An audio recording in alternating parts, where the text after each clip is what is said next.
Hey everyone, welcome to the Marfione Podcast. We have the 15th version, and we have the most fucking awesome freaking knife maker on the planet, Jason Knight. Thank you for being here, brother. Man. Yeah.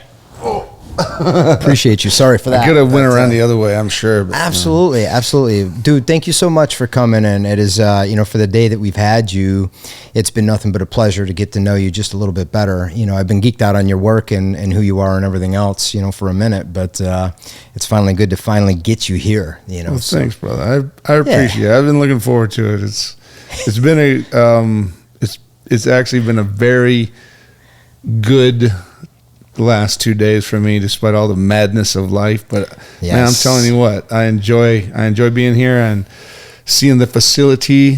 That is killer. Fuck yeah, man. So I know we've had a lot of discussions and stuff like that, but I think for just a little bit of an opener, I mean, again, same thing. Probably couldn't do a single podcast that could get into the detail of where you've been and all the things you've done, but give us the 60-second version of, at least the start of where you've been and how you got into knife making just in general. I'm curious kind of too, I know you've probably have told me, but we were in a little bourbon state as of yesterday. But so I started making knives in the 80s when I was in high school with a mutual friend, acquaintance, and I was terrible at it. I was no good at that. Yeah. So I kind of gave it up for a little while. I had a grinder, had an old BM2 grinder, and then I learned how to carve in the meantime because steel I couldn't understand. So I taught myself how to carve. So I did wood carving, and I'd carved in stone and bone and all kind of stuff like that. I could carve just about anything. I would get where I could do. I had a sculpture I did with Sitting Bull. I had a side view and a front view, and I carved him in a pine knot, and it was really good. I gave it to my buddy Billy. Oh, that's cool. But and then I got back into knife making because I saw a dude doing it. I'm like, man, if he can do it, I can do it too. He wasn't that good. I got you. So I got into, I was making hunters, hollow ground, stainless, mirror polish as best as I could understand it, with a little help from George Herron, a little coaching from him. Absolutely. But he was the guy who said, I show him a picture. He goes, lad, you ain't going to be able to make that unless you do something really weird. He goes, you're going to have to figure it out your own way. He goes, this might not be your way, So I learned how to forge in 2001.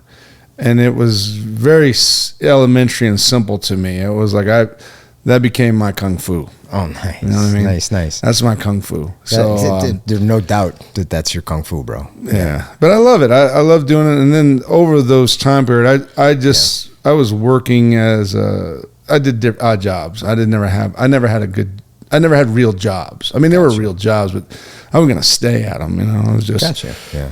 I'm kind of not hireable. You're not either. No, I know the feeling very well. So I was working at a tire shop, and it was raining one day. We had a special crew. Like, we'd all wear these little booty shorts. It'd be raining. We had rain jackets on. It might have been 40 degrees outside. And my grandma and my wife, I was doing something on the car for them. She goes, honey, you want to do this the rest of your life? And I'm like, no. She's like, what do you want to do? I was like, I want to make knives. I want to make knives. So she funded me for a year. I learned, when I went and learned how to forge. I was out in Arkansas. Where did you learn? Who'd you I went to the Bill Moran School of nice. Bladesmithing, and Jay Hendrickson was the instructor. Yeah. And I buddied up with a guy named Jim Rodaball, who had been doing it for a while, so I could draw a picture and go forge it. I don't know how to make it smooth. And back in those days, we thought when we were forging, we were making magic in there. We were hammering magic into the steel.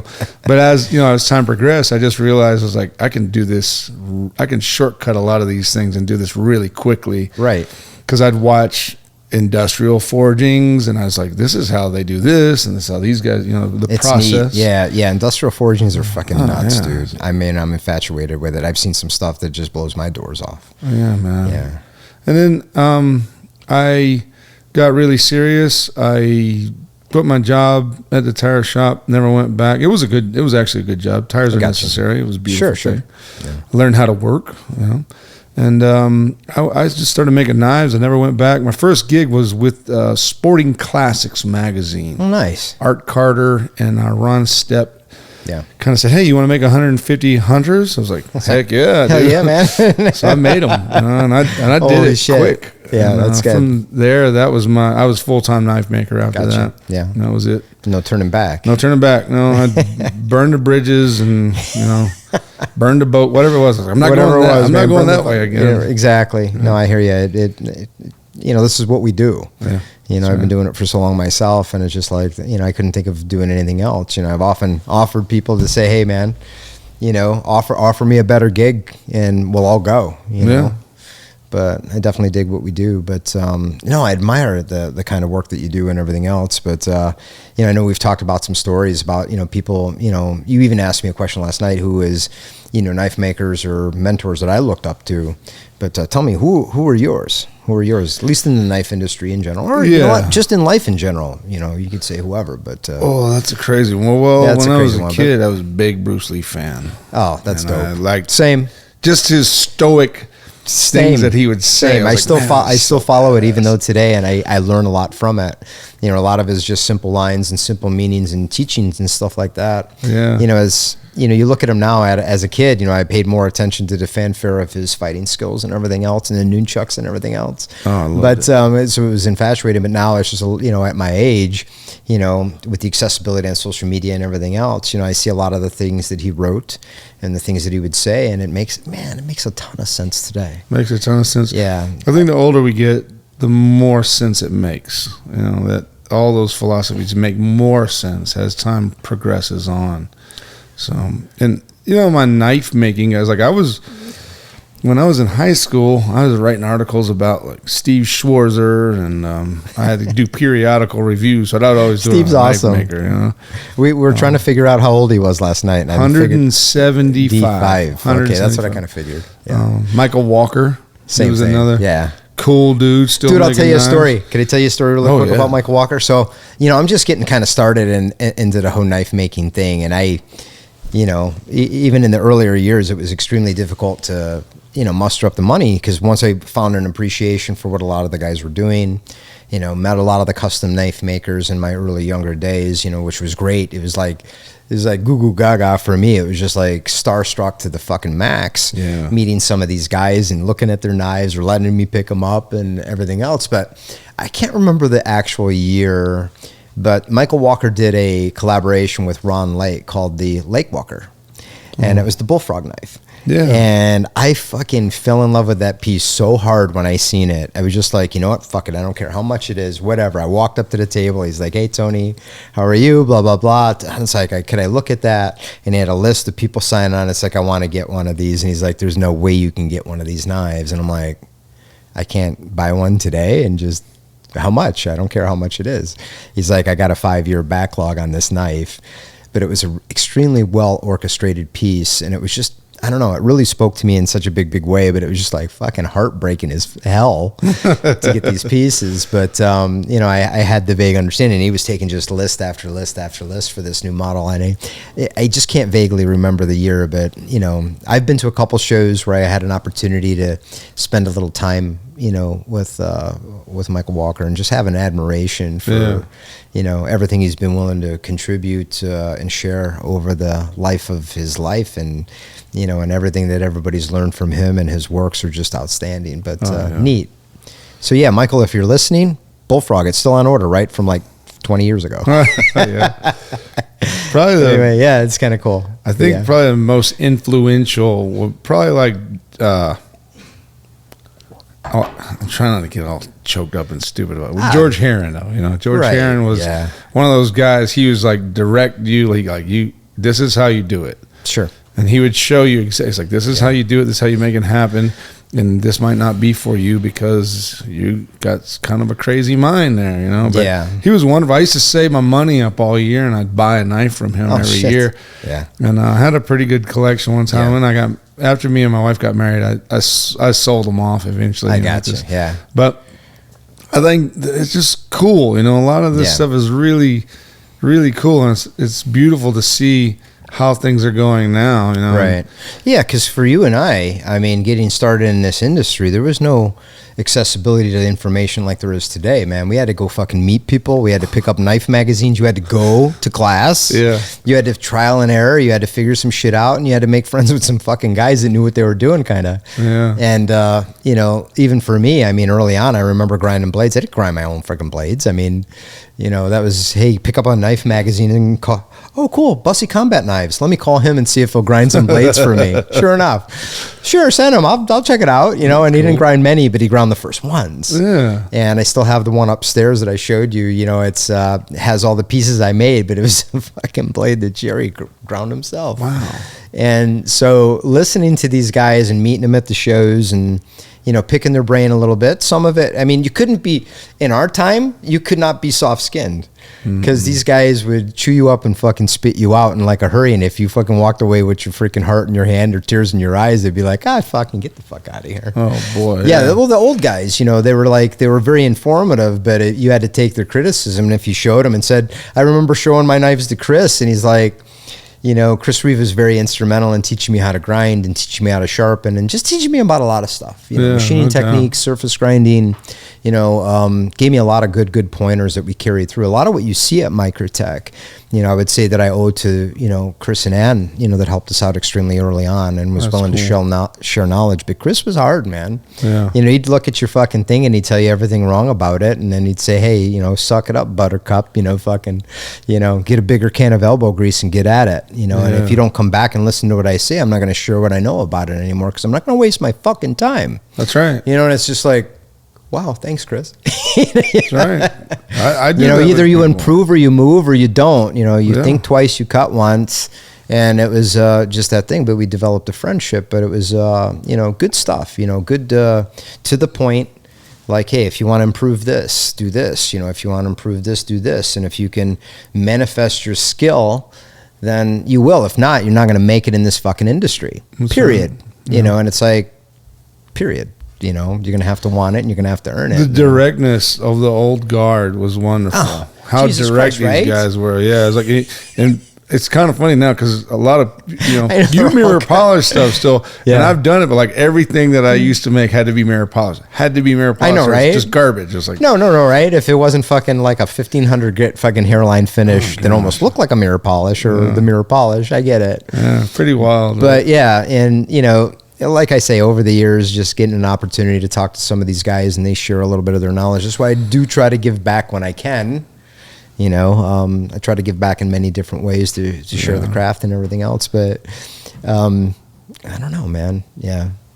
Like I said, we've shared some interesting, you know, sideline stories in the industry and everything else. But yeah, Chris was a good one. Let me see who else. Who else ground our stuff? We won't mention Reese. Reese, if you're out there. But Bo. Anyway, hey Bo, you can't wait a minute. like me. You cannot grind like me. Okay, we're gonna have to blow out a fucking Walter Brenn story. All right, I'm Walter, not afraid of him no more. No, I know. We are not afraid of you, Walter. You will not control us. Not with your attorneys. Anyway, but no. You know, nobody takes away from Walter that he built some fucking, you know, beautiful knives. Oh yeah, no doubt. And they're well regarded and everything else. And his style was always something that people really dug and everything else. So, you know, for me, it was just like, you know, I met, you know, Walter Brenn through, you know, Jim Ray at the time, and he showed me some of his knives and his daggers. Like, man, if we could Jimmy's like, hey, if we could put that in a fucking OTF, man, we could sell those. Yeah. You know, I was like, yeah, man, you're right. And then, like I said, I mean, Walter came in initially working with Microtech just to grind blades. You know, we would send him over to Walterboro and he'd do his thing, and you know, we would sharpen and everything else, and they were awesome. Yep.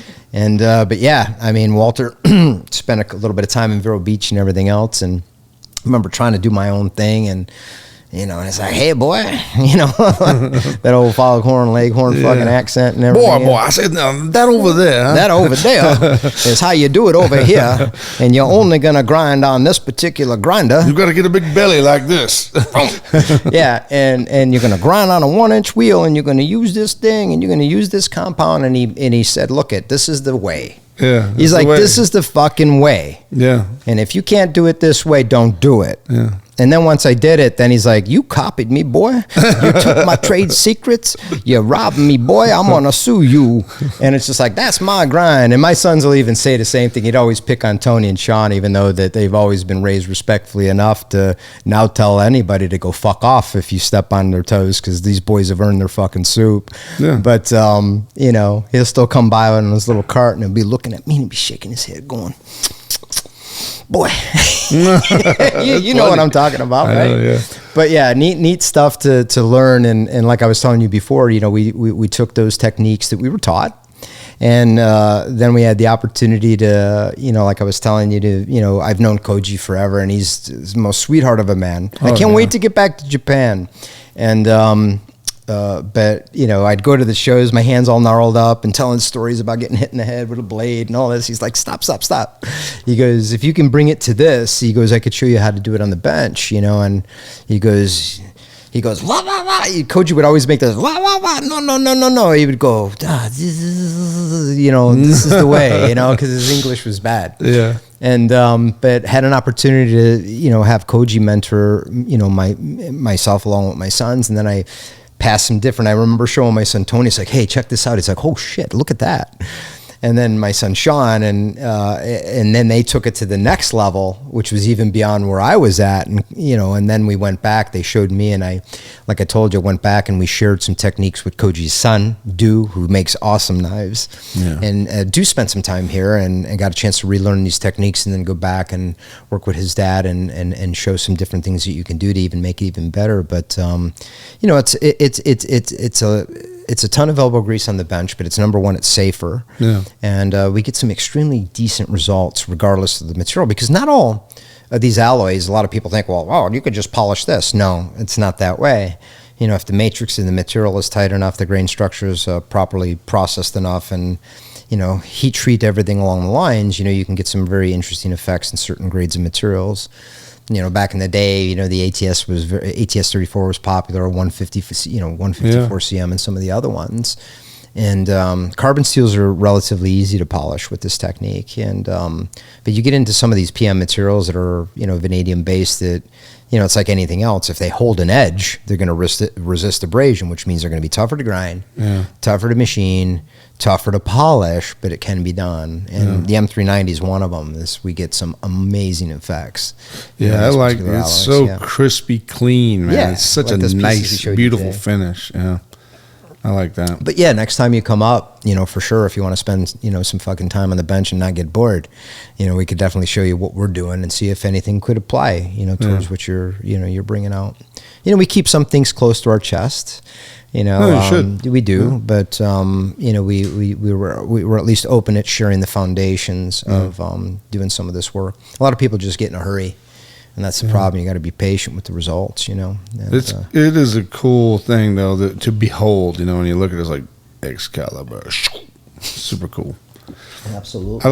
I like all things. You're delving deep into the craftsmanship and the artistry of it, and then also the business of it, you know, because that's the game. That's the real game at hand. It's not 100%. It's not our hobby. It's our life. No, this is it. People, a lot of people rely on it. Yeah, a lot of people get sometimes the misconception. You know, they see Microtech or whoever, and they're like, you know, they need to, you know, and that's why we're trying to get a little bit closer by telling the stories and everything else, so people could put a human element together with this, because it's not, you know, it's not conceived the way that they think. You know, it's, you know, like, you know, I think a lot of people take the, you know, the labor that we put in, all the long hours that we put into these things kind of for granted. They don't see it. So when you could share it and articulate it, you know, not arrogantly, or make somebody feel intimidated, man, by that time they're like, hey man, just take my money, man. Just take it all. You know, they become in love with, you know, the element of the human element behind what we're trying to do, and then the people, and then, you know, it makes up a big difference. Yeah. Same for me. I mean, I've seen some unbelievable knives, you know, art, mechanics, and stuff that I would be like, man, I would buy that if this guy wasn't a fucking asshole. You know, you know what I mean? How do you mean? Yeah. No, it's just like, I don't care if it was $2. You know, it's fucking 20,000, but or whatever it is, and you know, it's just like, this guy's a real freaking you know, schmutz. You know, and it's just it you know, the way I've collected knives and things over the years is set for like on the gun sides, but the knife element is just like, man, if I fall in love with that maker, then everything kind of flows from that point forward. Then I'm getting a piece of them as I buy getting a piece of them. Yeah, that's right. I like that. That's well spoken. It's great. So it represents a piece of time. You did it. Represents your time. You're never getting that time back. That's your most valuable commodity. Sure, and it's like I'm gifting it into this object, and someone else gets to take it home and enjoy it. Yeah, because cool. When you guys, when you make your pieces, or whether, Sebastian makes his pieces, or the guys, very few pieces that I might gravitate to.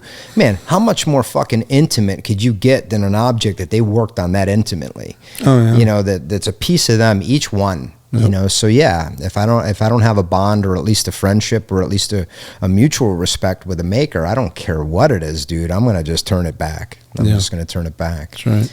I always thought that in my experience with selling knives and making stuff, some people want something just because they want it, but a lot of people want that. They want to buy it because it's you. Oh fuck! They want it because it's you, and that's why they want it. And I love that. That's a great thing. It's good to make the connections with people like that. Yeah, I mean, 100%. They want, what we consider to be that blood and iron, man. That's right. That's what they're looking for. They're looking for that angle. But, aside from the forging, tell me, I mean, we went out last night, we listened to some music, we got some similarities, and some things. And, what kind of music inspires you these days, or motivates you? I know that there's certain moods for everything, but I was always been a fan of movie tracks. Like I love movies, like John Williams or Basil Polidorus. Did the Conan album, but I like those a lot of times if I'm working, not necessarily songs, but just like some kind of theme, some kind of classical, just music absolutely playing. And especially if I'm working, if I'm goofing off, man, my spectrum's pretty broad. I like the Wu-Tang Clan one day and Dave Matthews the next day, and gotcha. I change my mind about it all the time. It's just a mood thing for music if I'm driving, whatever. But when I'm working, I like the sound without I don't like the vocals. Singing. I don't like the vocals. A lot of people that I post a lot of videos of them the same way. I put on my iHeartRadio and I find the movie tunes, and that's what I listen to, soundtracks. Whether it be from Conan or Superman or, Braveheart. And that's another one if I want to get in my fucking soup that day. Oh, yeah. I like Last of the Mohicans. That's a good one. Yeah. Oh, that's brilliant. I love it. That's a good one. That's a really good one. That's freaking dope. Man, what's that? The Batman with Heath Ledger was a great soundtrack. Great soundtracks, yes. Dun, dun, dun. Yeah, it's really deep. It's really deep when you listen to it. So that's the thing. Yeah, I have to be in my mode and get in my head and my music and everything else. Same way. And then the time just flies by like you wouldn't believe. Before you know, you're looking at it. It's like, oh shit, man, it's 10 o'clock. in our shop down in South Carolina, before we moved, my son found all these old acoustic research speakers and stuff. That's cool. This was back in the day stuff, but it was so well done. It sounded great. So we had them in, there were 2 sections, and it was just in each corner. And he was just a clever fellow. He knew how to plug everything up. We had amps and stuff. I don't even know where it came from, thrift stores, but it sounded amazing in there. It was a great, great sound. I mean, we left. I don't know why I didn't bring it. He's like, Dad, we should go back and get it. I bet it's still up in there. I was like, yeah, maybe.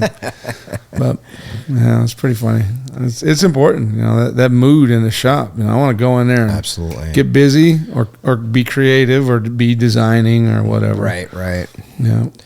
So that's your thing. I mean, you probably love all the facets, because I do too, in the whole art of making the knife and everything else. But there's some areas of it that are things I like to do, and there's some things that I don't.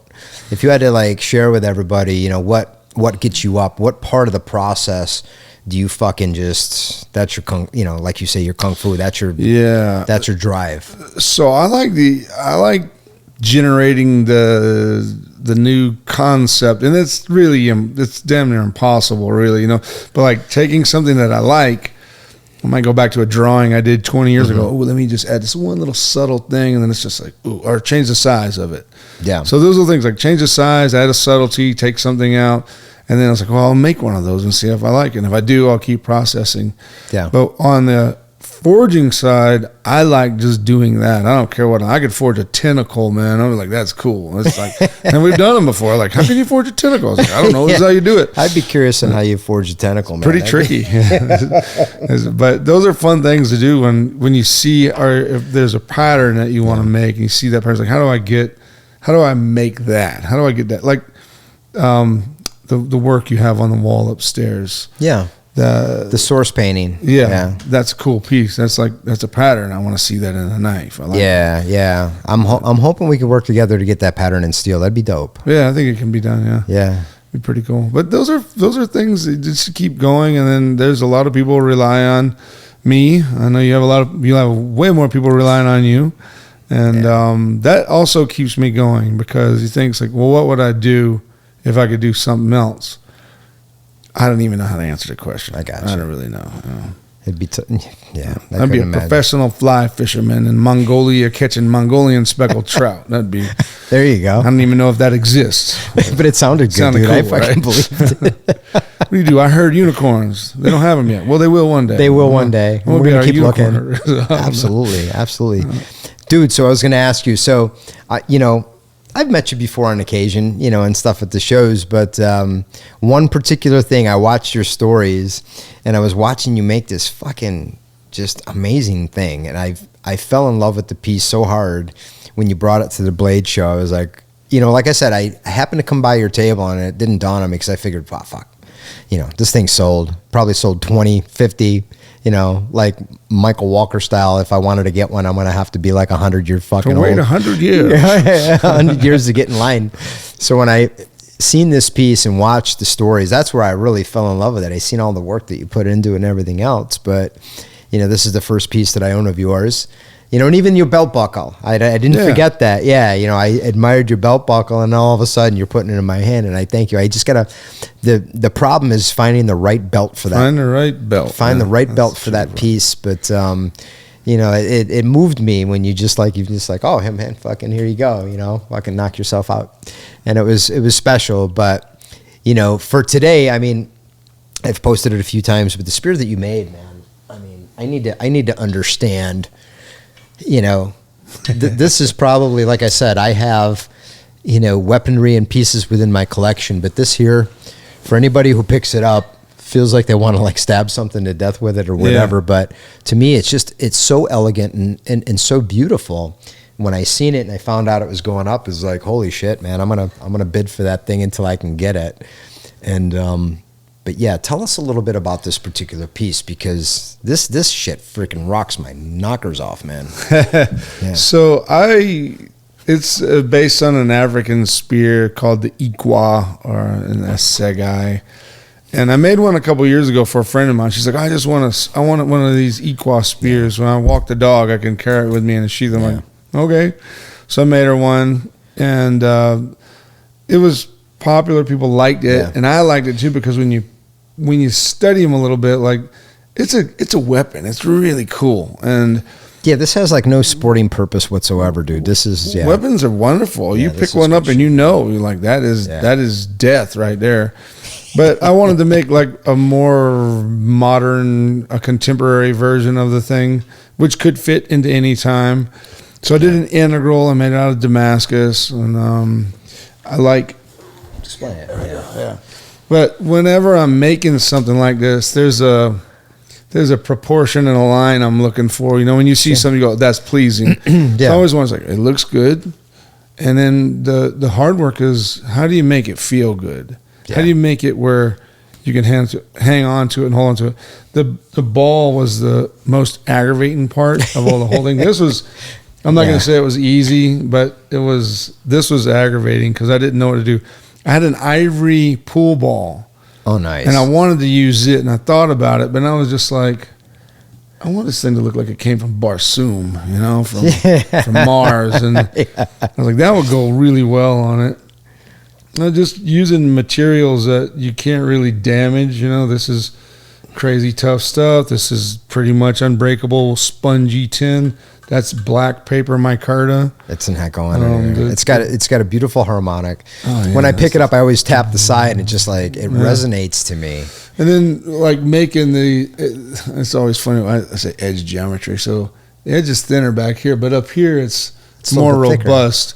And I wanted to do this trick on the tip. I actually didn't pull it off on this one, but I'll do it again. Where a lot of old spears, daggers, and swords, they have this, the tip gets thicker. It swells a bit. Yeah, it swells a bit. So for poking holes and stuff, you never know when there's going to be a giant coming around and a dragon you're going to have to slay.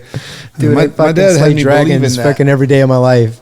But yeah, neat piece. Like I said, it will remain in this collection, hopefully for generations, but neat piece. Yeah. Thank you. Yeah. And the steel on this one here is? It's 80 CRV2 and 15 and 20. Shit, yeah, it's 2 high carbon steels. The shiny stuff is the 15 and 20. Has some nickel in it. But it's tough. Totally dope. I hope I can get you to make a taller version of this for me one side. A pole arm version. Yeah, that would be cool. Yeah, I want a pole arm version of this. So if I could live to get that, that's my first order. Okay, I'll do it. I'll make it for you. Hell yeah. That's fun. Well, the other nice thing too is when someone, you like yourself, you get a piece and you love it. That's what's cool for me. Like when sometimes there was a dealer I used to work with and he just wanted to. I always feel like I was getting raped by him all the time. You know what I mean? Yeah, I know the feeling. Yeah. And I was just like, man, when I get to a place, I'm never dealing with that cat again. Yeah. And I don't even tell. He won't even look at me, which is great. Everybody was doing these quantum Damascus buoys and this purple, blue, green, ivory, and gold engraving. I was like, I'm going to do a black knife with black micarta, and I'm going to sell it for more than those. Yeah. And I did, and it was like another home run. I was like, boom, that was hot. So it's fun to do that. That's cool. That's the fun thing about knife making, is figuring out some new gig. Absolutely. What do you see for 2023, man? I mean, just for you. I'm going to definitely build a new shop. I know. I didn't want to mention it, but yeah. I mean, you are going to build a new shop. That is a fact. It'll be better. That'll be a fact. And like I was saying before, bro, I mean, if there's anything that we could do to contribute, we will. I appreciate it, brother. It'll be good. Yeah, when I heard about that, it was like, I remember Jess calling me. She goes, "Oh my God, Jason had an accident." And I was like, "What happened? What happened?" She's like, I think the shop, caught on fire or something like that. I was like, is he still coming? I understand if he's got to reschedule. He's like, no, he wants to get the fuck out of the house. Yeah. And I was just like, oh man, I was like, oh my God. Yeah. Oh my God. I mean, it's.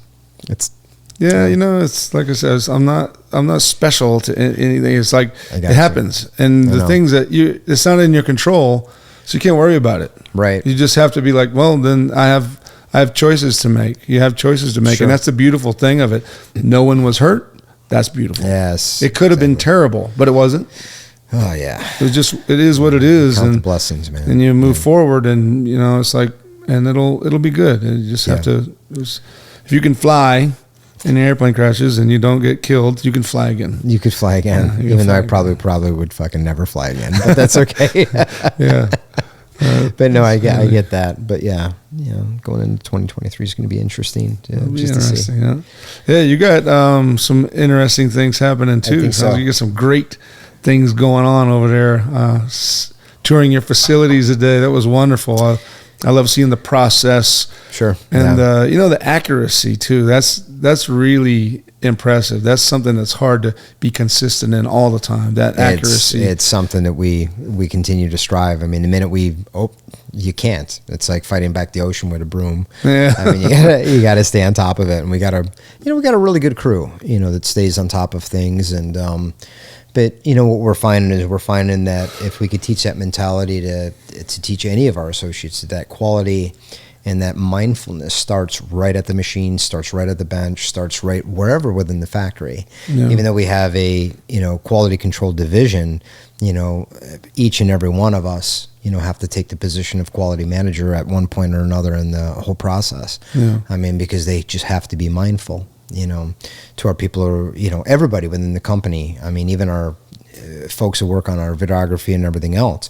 Perfection. You talk to Nick, and Nick's like, I'm not doing this until it's perfect. I don't even second guess it anymore, because typically by the time he brings it to me to even critique, it's as good as it gets. And it makes me happy that I have people within our organization that have that mindset. Yeah. And it hasn't always been that way. It's been a constant struggle. So, for us, we've been relatively fortunate. Sometimes we bring in help to get in help or do whatever, but sometimes it's not always a perfect match or a fit for most folks. But if they have that mindset, or they have that ability, that drive to say, look, I really dig what we do. I don't know it all, but I'm willing to fucking learn. Yeah. And I'm willing to take ownership in my mistakes, or take ownerships in my good things too.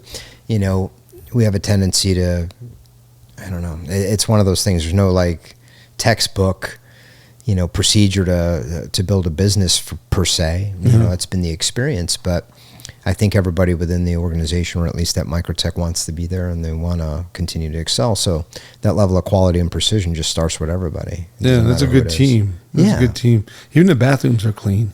That's nice. I know.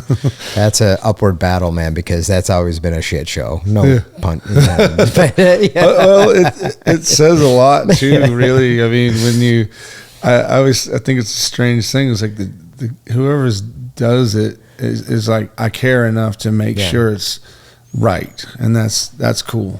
It goes everywhere. It goes in every direction. And that'll be the thing too. Like you've seen part of our processes and everything else today, but I welcome you to go up to, the Bradford facility, because I like I said, man, I mean, even for myself, I mean, it seems to every month or every quarter that we make improvements up there, I go up and, I don't want any of my folks up there to listen and get a big head and get complacent, but I'm extremely impressed. Yeah. And, for me, I don't impress easily at all, especially within the confines of my own shop. I'm always, pushing the envelope and pushing the limits to see what we can do. But I'm proud of what fucking Bradford has done.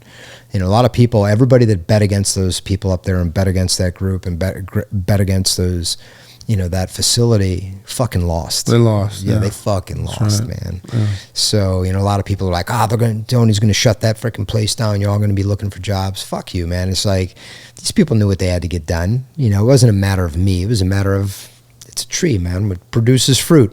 If it continues to produce fruit, I'm going to keep it, and I'm going to nurture it, and I'm going to do everything I can to grow it.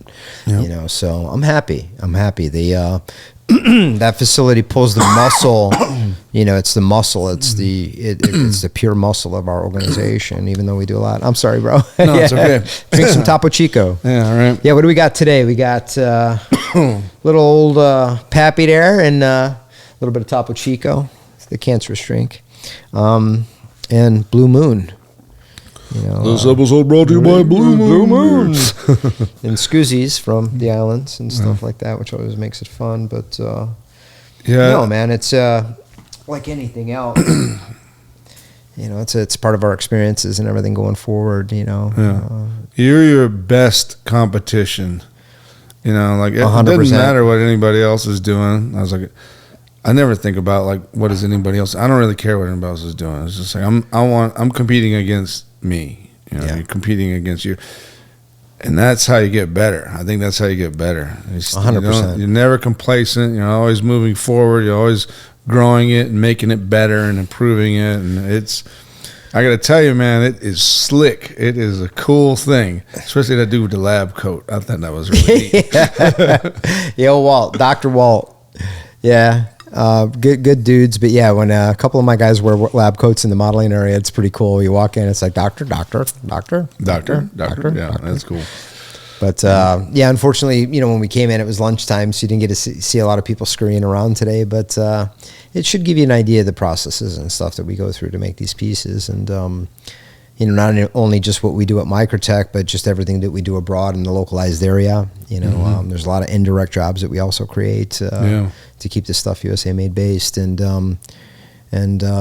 we do a couple little imports. We're very transparent on how we do it, but we got 186 full-time people now making these knives. It's a big deal. Yeah, it's a big deal. It's a big deal. Those are my families. Those are my people. That's right.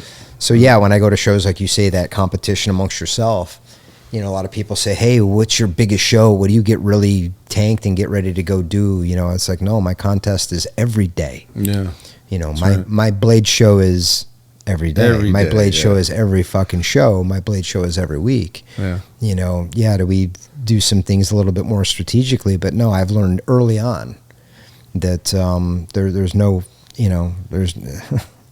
You know, second place is just the fucking first guy to lose, man. And that's right. That's where I'm continuously trying to strive, is I'm competing with myself. Yeah. You know, but I do it with being mindful, not arrogance or anything else, that I have all these families, including my own, that I support with the decisions that I make. So, yes, have I made, you know, some not so great decisions over the business years of my life? Of course I have.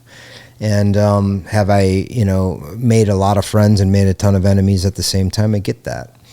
You know, I still quench my blades when I do carbon steel and the tears of my haters. You know, I still do that. You know, it's going to continue to work that way. But, you know, our biggest thing is we try to connect with our customers in such a way that, you know, it doesn't matter who you are, man. I try to make as much time for anybody at these events, and you know, just try to make myself a little bit accessible. And I do that for a reason. And even my employees are like, you shouldn't make yourself. Oh my God, you just handed out your cell phone number. I certainly did. Yeah. I certainly did, because if somebody has a grievance, they can go through the channels at Microtech. But if it don't get resolved, they're going to call me. Yeah. And I'm going to react. You know, I once asked, you know, I was told, hey, you know, because I asked a very influential gun maker, you know, at the time, you know, what's your secret to success? And he simply turned around and he told me, when I call my factory, you better pick up the fucking phone. You know, that customer service side of things is something that we've really strived to get a whole ton better with, because that's the connection. You know, that's the confidence level I have when I buy a product, or at least, you know, as I want to have that, you know, customer support. Yeah, it brings people back all the time, too. Brings them back, man. We try to get it, and we're not perfect at it 100% yet, but we're getting better at a million things, and I'm pretty confident in the customer support that we're doing behind these knives. It's unfortunate because, you know, we have knives that are going back now. You know, you can age a fucking mini UDT at 27 years or better. You know, it's going to wear out. You know, the guys send it back and it's like, well, I sharpened. Is this under warranty? There's only like a little piece of the blade left. It's like, brother, I'm thinking for the, you know, the measly, I originally bought this knife. Yeah, then you paid $75 for it, bro. It served you well. You got your money's worth. You got your money's worth. It's time to move on. Yeah, you know, right. But we do not, you know, we try to make our folks happy as good as we can. I noticed when I have my Microtech, I have the combat Tridon, yeah, and it's green. But like if I'm out to eat, I usually like to bring it with me to cut meat or steak or whatever. But if somebody sees, I know another guy that does that too. Yeah, if somebody sees that you got a Microtech, they'll come over like, hey man, what is that? What do you got there? Is that a Microtech? I was like, yeah. And then you're so I think it's cool because there's a good camaraderie. You built a culture too, you know. You built a great knife culture because these people are like, "Oh, I got this." And some of them, you know, they never use them. They won't touch them. It's like, "Oh no, that's pristine. It's never been used." They're pristine, and guys are like, "Hey," and they're proud that they've had these in their collections and everything else. And like guys that use them too. You know, we'll get stories. You know, we'll get different scenarios, and you know, and it makes it all worthwhile. You know, somebody's. You know, especially from our first responder program, you know, say, hey, man, you know, I broke some glass and saved somebody's life today. Yeah. Well, to me, you know, maybe that's why I was here. I broke my phone, purpose, you know. With it one thing, I was like, I went, you know, I was like, oh, damn, my phone is in that pocket. Yeah, how many people are like, put them up against your hand and fire? Don't do that. Don't fire your OTF into your person. That's called you're gonna get stupid. It's sharp and it's not designed to. Everybody's like, don't they go through somebody? It's like they're not designed that way. But don't put your fucking hand in front of it either. Right. Yeah. You know, it's so silly. It's so silly. It's a knife. It cuts. You know. It is clever. You know, I like how. You just re-engage it. I mean, I think it's really clever. It's kind once of that bitch is locked open, though, you know, people could say that whatever, but you know, we've been making this particular mechanism since 1999. You know, with the first Ultratechs. Yeah, I think the first out the fronts I saw where it said NATO knife or something. Dude, I had one when I was a kid. Yeah. That's what inspired me. Yeah, it was a red-handled NATO knife. red-handled NATO knife. My mom brought me back. She went to Naples, Italy for a season and brought me back a couple switchblades, and it kind of planted that seed in my head. Yeah. Yeah. Who'd have thunk? Who'd have thunk? Mom, who'd have thunk? I think it's cool. That'd be a great show. So, yeah, I was going to mention, I forgot to mention, we both have a freaking love for guns. I mean, there's no getting around that side of things. I mean, I've been into the guns probably longer than knives, or at least sidelined. I know that you have some experience in some stories you told me about the AUG and stuff like that. I hunted with one, and I've adored the company forever. And of course, when I seen it in Die Hard, Carl putting the fucking AUG together, and it was just like, holy shit, that's a gun? That's a real gun. Go to the gun shop, say, the Die Hard gun. They're like, yeah, we got one. It's a Steyr AUG. I'm like, okay, cool. But work with you. Yeah, take it. 2, Utah, 2. Yeah. But yeah, I have one here. So out of my collection, this is an original pre-86 dealer sample. It's a Select Fire. Like I said, 80s vintage, as good as it gets. Of course, we've cleared the gun, so I'm going to pass it along to you. But that's going to be today's feature. Hell yeah. Beautiful.